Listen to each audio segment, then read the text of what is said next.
பாட்டாளி மக்கள் கட்சியின் புதிய தலைவராக தற்போதைய இளைஞரணி தலைவரும்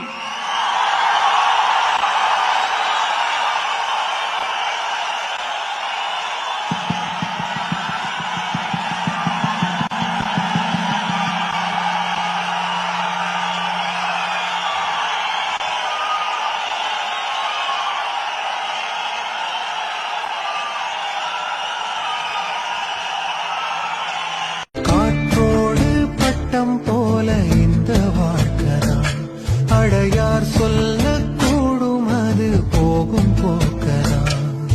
கண்ணால் காண்பது இங்கு பொய்யாய் மாறுமா?